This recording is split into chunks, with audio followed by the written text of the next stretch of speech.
Na última aula, nós vimos de onde vem a fórmula de Bhaskara. Hoje a gente vai ver alguns detalhes importantes e interessantes que podem ser feitos com essa fórmula. Primeira coisa, a gente vai falar do delta, que também pode ser chamado de discriminante. O que acontece com esse delta? A gente tem três situações. Ele pode ser maior que zero, igual a zero e menor que zero. Quando a gente usa a fórmula, que a gente acha o valor de delta usando essas relações, o que a gente vai fazer com ele depois? A gente vai tirar a raiz desse delta para pegar o valor que está menos b e somar e subtrair esse valor. Se o delta for igual a zero, o que acontece? A raiz de zero vai ser zero. Então, quando eu pegar o menos b e fizer mais zero ou menos zero, eu não vou alterar o resultado. Então, eu vou ter duas raízes. Nesse caso, lembrando que raiz é a solução, iguais.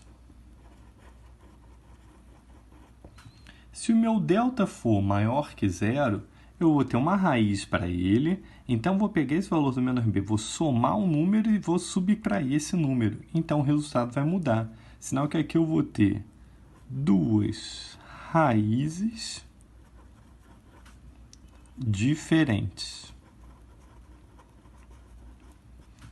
E se o meu delta for menor que zero? Se o meu delta for menor que zero, eu não vou ter uma raiz de número negativo. Lembrando que a gente está trabalhando com números reais. E no conjunto dos reais não existe raiz de negativo. Então, não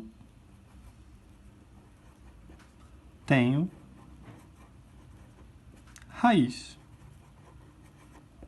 Ou seja, não existe um valor para aquela incógnita, no nosso caso a gente está lidando com x, para quando o meu delta for negativo. Não vou ter uma solução. Beleza? Então, isso aqui é importante a gente saber sobre o delta. Outra relação muito importante é a soma e produto.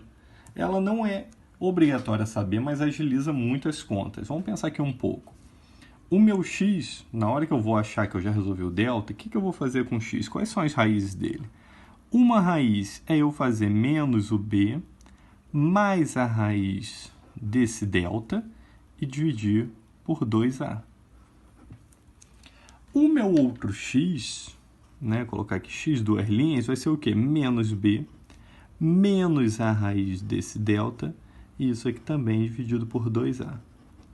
Como a propriedade chama soma e produto, vamos ver duas coisas interessantes. Uma relacionada à soma dessas raízes. Vamos fazer aqui, somar, x' mais x duas linhas, ou seja, somar essas duas soluções aqui.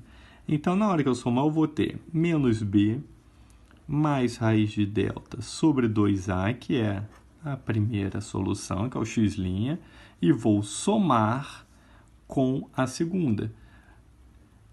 Menos b menos raiz de delta sobre 2a. Como os denominadores são iguais, eu posso somar os numeradores. Então, o que vai acontecer? Eu tenho aqui um mais raiz de delta e um menos raiz de delta. A hora que eu somar, eu cancelo os dois. Menos b com menos b, eu vou ter um menos 2b sobre 2a. Simplificando, o que me sobra? Menos b sobre a.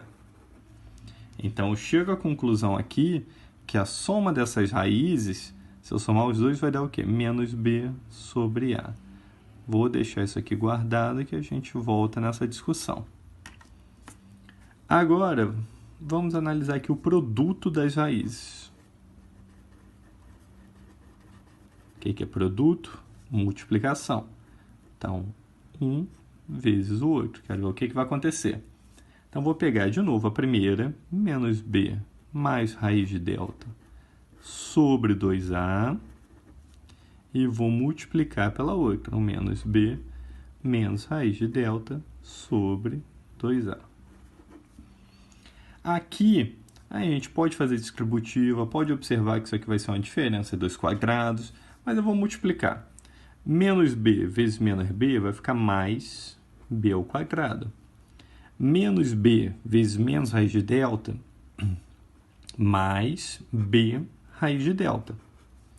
Mais raiz de delta vezes menos b, menos b raiz de delta. e mais raiz de delta vezes menos raiz de delta vai ficar menos raiz de delta ao quadrado, que é delta. Isso tudo dividido por 2a vezes 2a, 4a ao quadrado.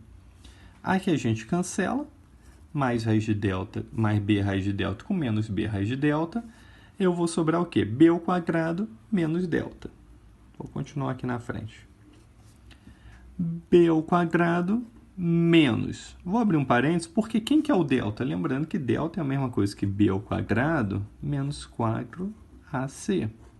Isso tudo dividido por 4a ao quadrado. O menos antes do parêntese vai trocar quem está lá dentro. Então, b ao quadrado menos b ao quadrado vai cancelar. Eu vou ter um menos, vai mudar aqui o sinal, vai ficar 4ac dividido por 4a ao quadrado. Simplificando 4 com 4, o a ao quadrado aqui cancela com a, vai sobrar c sobre a. Então, a gente chega à conclusão que o produto das raízes é a mesma coisa que c sobre a. Então, isso aqui são duas coisas que nos ajudam muito. Como que nos ajudam? Vamos fazer um exemplo aqui no canto. Então, um exemplo. Vou pegar uma equação qualquer, x ao quadrado menos 5x mais 6 igual a zero. Lembrando que para a gente começar a fazer a fórmula de Bhaskara, a equação tem que estar igualada a zero. Isso é importante. Para pegar o a e b e c e trocar na equação, tem que estar igual a zero. Só que a gente chegou à conclusão aqui que o produto das raízes é a mesma coisa que c sobre a. Só que o nosso a vale 1. Então, se o a é 1, eu quero um produto que seja c dividido por 1. Então, eu cancelo, é somente c.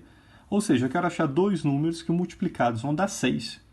Se eu pensar nos números naturais, pode ser 2 e 3, 6 e 1. E, ao mesmo tempo, eu quero que a soma dê menos b sobre a. O a vale 1. Então, eu quero que dê menos b, ou seja, o sinal contrário do b. Se o b vale menos 5, o sinal contrário vai ser 5. Então, as minhas raízes vão ser dois números que multiplicados vão dar 6 e a soma, o sinal contrário, 5. Minhas raízes vão ter que ser 2 e 3. Essas vão ser as raízes dessa minha equação. Ah, pode fazer Bhaskara? Claro, fórmula de Bhaskara resolve qualquer equação de segundo grau. Mas, nesse caso, não tem necessidade. É importante a gente ver que fica fácil fazer quando o a vale 1, porque se o a for diferente de 1, eu vou ter uma fração aqui e aqui, então vou ter que ficar procurando frações ou número inteiro com fração, vai ficar muito difícil. Nesse caso, o a sendo diferente de 1, se não der para reduzir a equação, eu sugiro fazer a fórmula de Bhaskara. Mas o a sendo 1 pode tentar fazer, desde que não sejam números altos, que vai ficar mais difícil a conta. Ah, e se eu, mesmo sendo pequeno, eu não achar um resultado? Pode ser que seu delta seja negativo, por isso você não está achando, ou que quando você achar um delta, mesmo positivo, ele não tem uma raiz exata. Por exemplo, o delta deu 10. Então, ele não tem uma raiz exata. Não quer dizer que você não tenha um valor para o x. Você só não tem um número inteiro como solução. Tá? Porque esse delta deu negativo ou deu uma raiz que não é exata, mas então você pode fazer a fórmula de Bhaskara ou se conseguir achar aqui, fica bem mais fácil.